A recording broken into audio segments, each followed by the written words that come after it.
आज्ञा दी है तो हम थोड़ा, जैसे कि मुक्ति के स्वरूप मेरे बड़े भाई बोल रहे थे कि राधा रानी की बारे में बात करना के लिए अपनी योग्यता नहीं है, लेकिन सेवा अनुरूप हम भगवान की स्तुति करने से कभी भी हमें पीछे नहीं हटना चाहिए।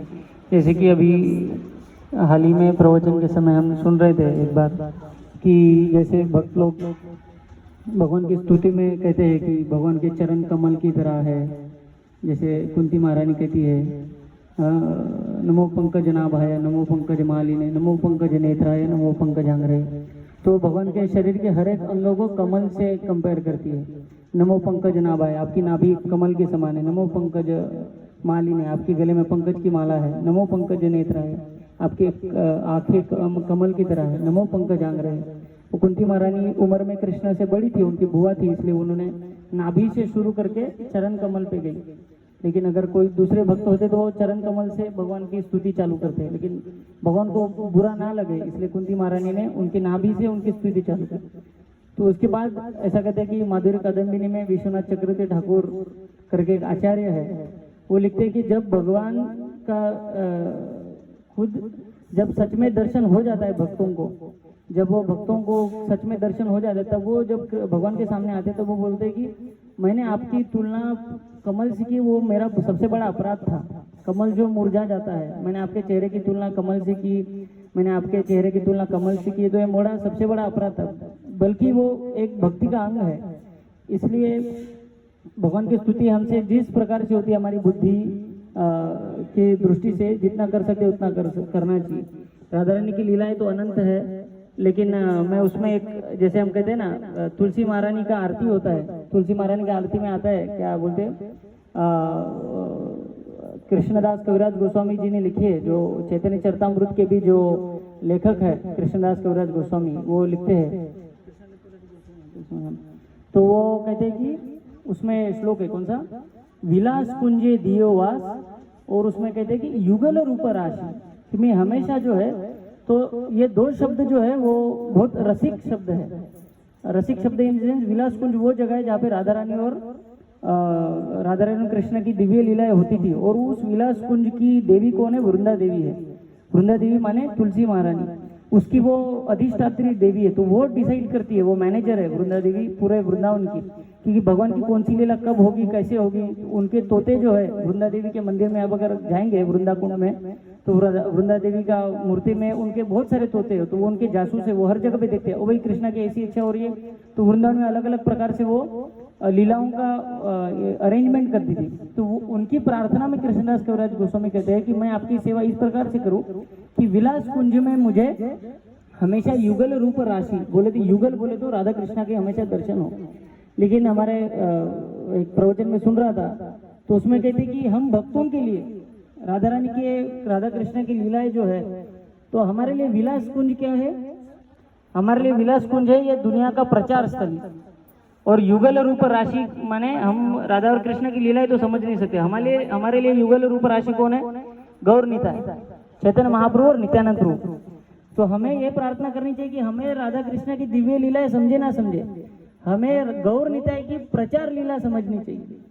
तो इसलिए हमारे लिए राधा रानी, जैसे चैतन्य महाप्रभु कौन है, राधा कृष्ण ना ही अन्य, चैतन्य महाप्रभु राधा कृष्ण ना ही, वो तो दोनों का, जब कृष्णा को डाउट आया कि बाबा राधा रानी इतनी कैसे खुश है मेरी सेवा से, वो जानने के लिए खुद जब वो राधा रानी का रूप और उनका भाव लेकर आए तब चैतन्य महाप्रभु। हमारे लिए युगल रूप राशि और विलास कुंज जो है वो प्रचार स्थली है। हमारे गांव गांव में जब हम कीर्तन करते हैं या फिर किसी को हम भगवान के बारे में बताते हैं, क्योंकि पूरे भागवत में राधा रानी की इतनी महिमा है कि पूरे भागवत में सुखदेव गोस्वामी भी सारे संतों के सामने उन्होंने एक बार भी राधा रानी का नाम नहीं लिया। पूरे श्रीमद् भागवत में 10 पूरे स्कंदों में बहुत ही हिंट की तरह में ऐसा सिर्फ हिंट दिया उन्होंने। जैसे भैया बता रहे थे कि ऐसी एक सखी है, बस ऐसा एक श्लोक है कि ऐसी एक सखी है जो राधा जो बहुत ही आराधिता है कृष्णा की, उन्होंने राधा रानी का स्पष्ट रूप से नाम तक नहीं लिया।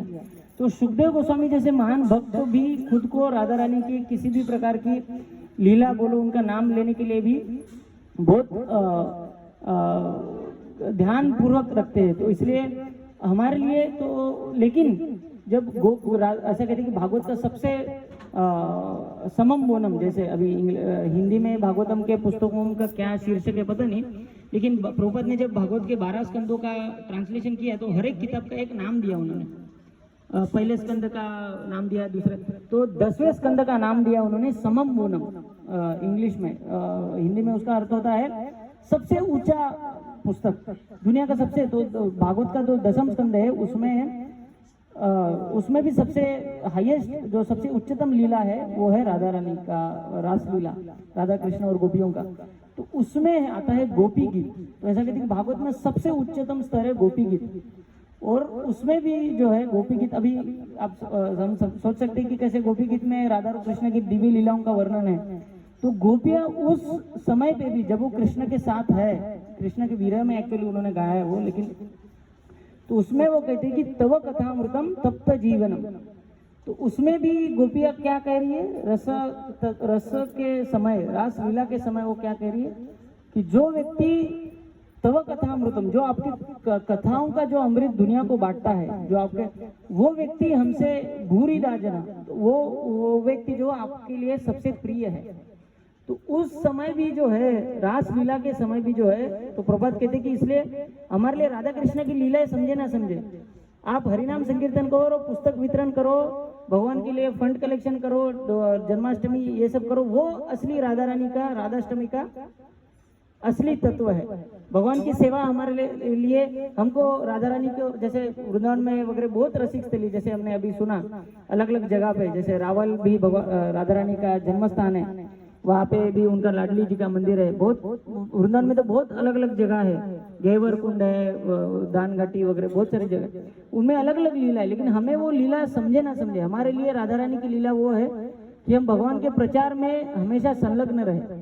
जैसे चैतन्य महाप्रभु के समय में महाराज प्रताप रुद्र, उनको जो है चैतन्य महाप्रभु का दर्शन चाहिए था, लेकिन वो राजा थे, तो चैतन्य महाप्रभु उनसे मिलने के लिए तैयार नहीं थे। लेकिन फिर वल्लभ गार्डन में, वल्लभ निकुंज है जगन्नाथपुरी मंदिर और श्री मंदिर के बीच में एक श्री वल्लभ गार्डन है, उसमें रामानंद राय और सार्वभौम भट्टाचार्य महाराज प्रताप रुद्र को कहते हैं कि आप राजा बनकर नहीं, आप एक सेवक बनकर जाइए, और चैतन्य महाप्रभु के पैर दबाते। तो चैतन्य महाप्रभु थके थे, जगन्नाथ जी के रथ के सामने कीर्तन करते करते, नृत्य करते करते, तो उन्होंने आंखें बंद करके ऐसे पूछा, अरे कौन हो आप, आपको मैंने जनरली मेरे साथ में आप कभी दिखते नहीं, तो आप कौन हो।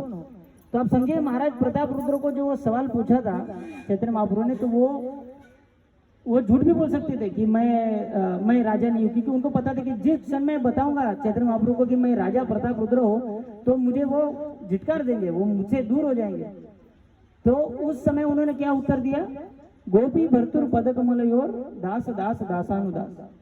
तो चैतन्य महाप्रभु उनका भौतिक अस्तित्व का ये नहीं पूछ रहे थे, तुम कौन हो, इसका मतलब तुम्हारा अभी के जन्म में तुम कौन हो वो नहीं पूछ रहे थे, उनका नित्य ये पूछ रहे थे। तो वो भाव जब हम रखेंगे तो चैतन्य महाप्रभु का कृपा हमें मिलेगा, और सेवा भाव भगवान के प्रति। और हमारे लिए राधा रानी की नित्य लीला बोले तो निरंतर जप और प्रचार, अपने गांव में, अपने गली, इसमें जितना कीर्तन हो सके, जितने लोगों को हम जोड़ सके, उस पर कार्य करें। तो वो हमारे लिए राधा रानी का, राधाष्टमी का असली महत्व वो है हमारे लिए। जैसे हम जप करते तो जप में प्रभात कहते हैं कि जो हरे कृष्ण महामंत्रम कहते हैं, तो उसमें तो 3 ही शब्द है, हरे, राम और कृष्ण।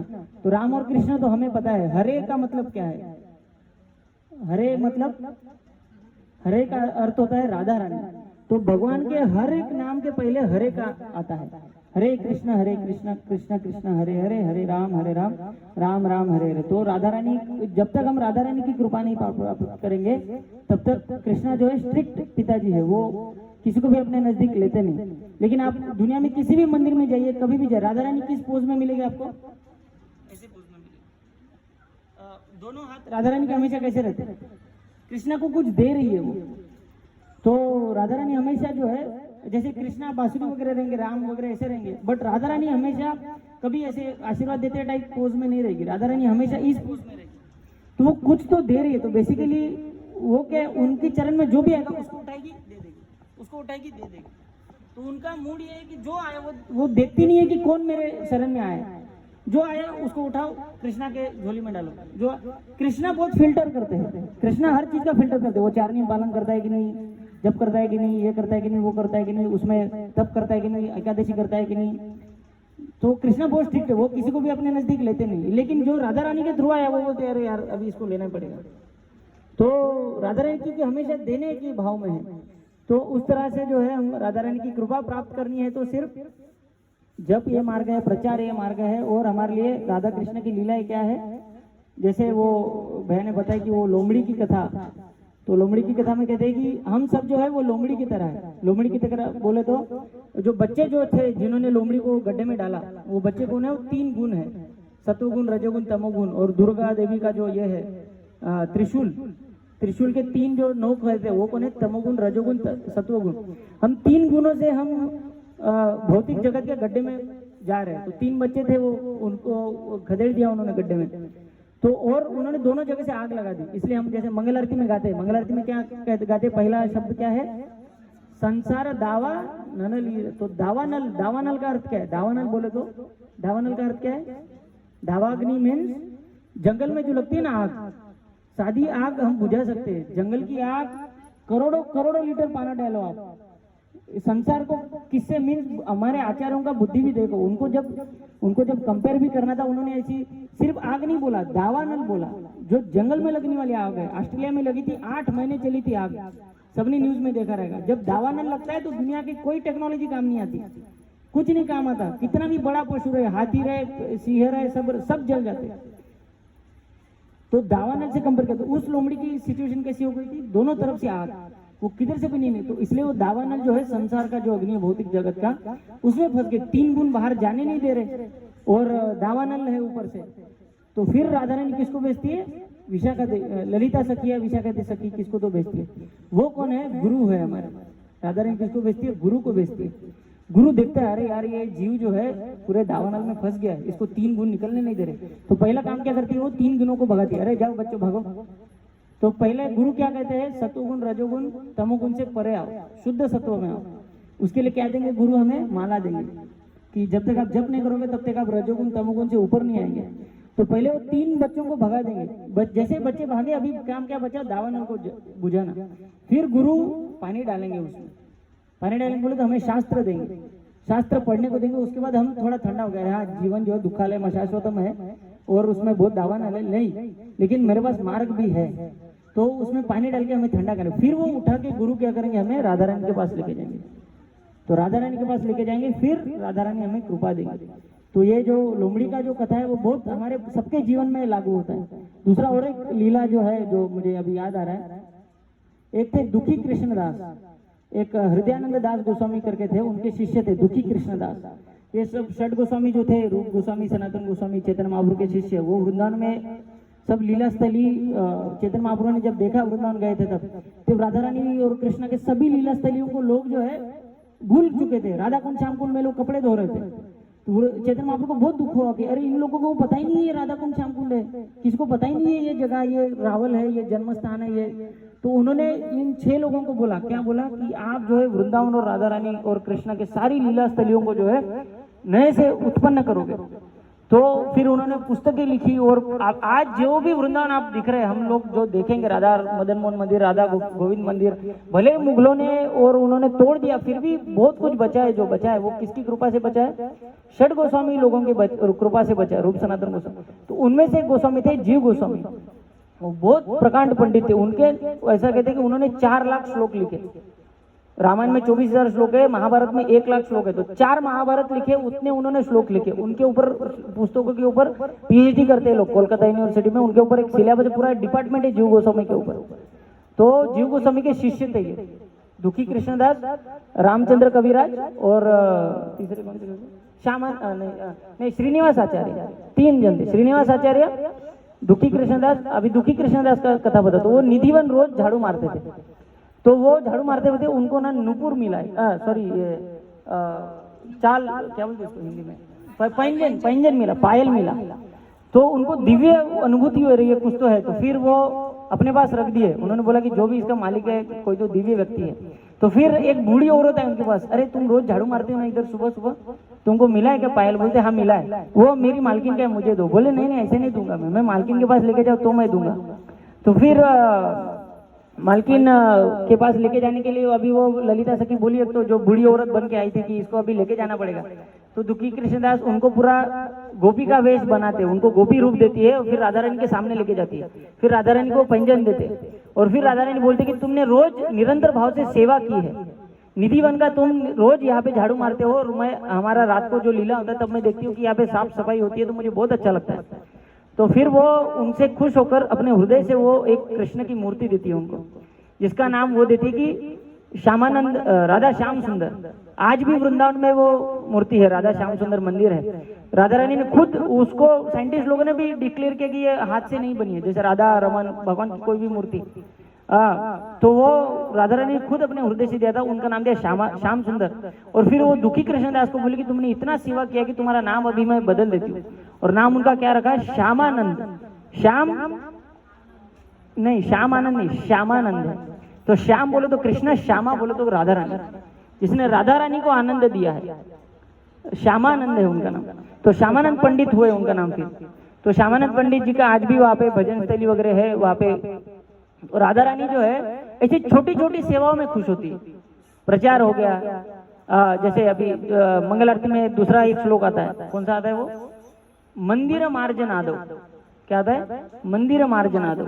मार्जन बोले तो जैसे हम सुनते ना गुंडीचा मार्जन, गुंडीचा मार्जन, गुंडीचा चैतन्य महाप्रभु देखते थे किसने कितना साफ किया। वो लोग बोलते कि नहीं भगवान सिर्फ भाव देखते, नहीं, भगवान भाव नहीं देखते, सिर्फ भाव के साथ साथ रिजल्ट भी देखते। भगवान देख रहे थे कि किसका कितना, जिसका रेत का धूल का ज्यादा हो गया उससे खुश होते थे वो। कोई बोले नहीं मेरा भाव अच्छा है लेकिन मैंने साफ सफाई उतनी नहीं की, नहीं बोले मेरे को एक्शन भी चाहिए और भाव भी चाहिए, मुझे एक्शन भी चाहिए और भावना भी चाहिए, सिर्फ भावना से काम नहीं चाहिए। चैतन्य महाप्रभु ऐसे थे तो वो मंदिर मार्जन आदो, तो क्योंकि श्यामानंद पंडित ने निधिवन का मार्जन किया था इसलिए उनको फिर नाम बदलकर श्यामानंद पंडित जी मिले। तो ऐसे राधा रानी की हजारों लीलाएं हैं, हम तो उतने ये नहीं है, क्या बोलते हैं उसको, क्वालिफाइड नहीं है, बट फिर भी ये जो हम लेसन लेने का सोचता हूँ जैसे मैं, कि भगवान की सेवा जो है हमारे लेवल पे, जो सेवा हमारे लिए पॉसिबल है, हम भगवान की नित्य लीलाओं में रमन करें ना करें, लेकिन हम जो है हमेशा भगवान का मंदिर का मार्जन, भगवान का प्रचार, भगवान का हरि कीर्तन, जप और बाकी जो फंड कलेक्शन वगैरह, मंदिर बनाने के लिए जो सेवा है वो सब करने में हम जितना हमारा समय व्यतीत करेंगे उतना ही राधा रानी को खुश होगी। और अंत में मैं ये बोलूँगा कि जैसे महामंत्र का अर्थ है कि हे राधा रानी, हे कृष्ण, हे राम, मुझे हमेशा आपकी सेवा में निरंतर बनाए रखे। तो जैसे वो जो कथा बताई भैया ने कि भगवान को धूली चाहिए थी, सिर दुख रहा था उनका तो धूली चाहिए थी। तो ऐसा कहते हैं कि जो बाकी सब भक्तों ने नहीं बोला उसके अलग अलग कारण थे। जैसे वो पहले गए द्वारका की रानियों के पास, तो नहीं, पहले नॉर्मल भक्तों के पास गए, उन्होंने कहा कि नहीं हमें नरक जाना पड़ेगा, हम तो नहीं देंगे, धूल अपनी नहीं देंगे, भगवान का भले भगवान का सिर दुख रहा है, धूल दो पैरों का। वो बोले नहीं हम नहीं देंगे, हमको नरक कौन भेजेगा। फिर वो गए द्वारका की रानियों के पास, तो रानियों ने कहा कि हम नहीं देंगे लेकिन हमारा कारण अलग है। उनका कारण ये कहते, परम पूज्य सच्चिनंदन महाराज अपने लेक्चर में बताते ये वाला, तो वो कहते कि द्वारका की रानियां नरक जाने से नहीं डर रही थी, उनका कारण अलग था कि हम नरक जाएंगे हमको चलेगा लेकिन हम कृष्ण का विरह नहीं सहन कर पाएंगे। उनका कारण था कि हम कृष्ण से दूर हो जाएंगे इसलिए हम नहीं देंगे। तो उनकी उसमें भी उनका एक अलग स्तर था कि हम कुछ भी हो जाए भगवान से दूर नहीं हो सकते। फिर वो गोपी और राधा रानी के पास जब जाते हैं नारद मुनि, तो वो पूछते कि हमको दो, तो वो जैसे उनको पता चलता है कि कृष्ण का सिर दर्द के लिए हमारी धूल चाहिए, वो सब लेके खुरदने लगती है, जो जो जो लेके आओ लेके आओ लेके जाओ। तो नारद मुनि बोलते यार तुमको डर नहीं लगता कि मैं इतने लोगों के पास गया, वो लोग तो सब ना बोल रहे और आप तो सब चनिया तोड़ा लेके सब धूल निकाल रहे हो अपने पैर का, बिल्कुल जैसे इतना खुशी से दे रहे हो। बोलते हमारी धूल से कृष्ण, अगर हमें पता है कि हम नरक में जाएंगे और हमें विरह होगा, वो वेदना भी हमको सहन करने की इच्छा है, अगर उससे भगवान का एक सेकंड का भी आनंद मिले। तो बेसिकली भगवान के आनंद के लिए वो, तो ऐसा नहीं, हम देखिए हम कैसे कभी कंपेयर नहीं करना चाहिए कि द्वारका की रानियों का भक्ति भाव कम था या ज्यादा था, हम उसमें से कोई है नहीं, बट एक लीला के रूप से कहा जाता है कि राधा रानी और उनके गोपियों का भाव इतना ऊपर था कि वो हजारों करोड़ों वर्ष का विरह सहन करने को तैयार थी भगवान का, अगर भगवान को एक सेकंड का भी आनंद मिले। तो इसलिए भगवान के आनंद के लिए हम जितना भी सेवा कर सके उतना हम करने का प्रयास करने का हम ये करेंगे, और निरंतर जप और बाकी प्रचार कार्य में जितना सेवा हो सके उतना करने का प्रयास करेंगे। यही हमारे लिए राधाष्टमी का एक अच्छा हम सीख ले सकते हैं, ऐसा मुझे लगता है। बाकी तो बहुत सारी लीलाएं मुक्तिकेश ने बता दी है। धन्यवाद, आप सभी ने इतना सुना। हरे कृष्ण।